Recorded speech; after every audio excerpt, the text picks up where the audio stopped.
There was a time when Akka was full of life. Fishermen sang to the sea.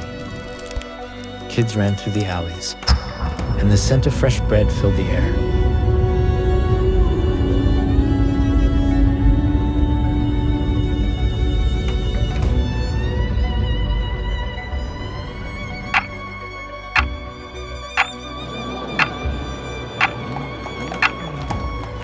We had little, we had peace, love, and a place to belong.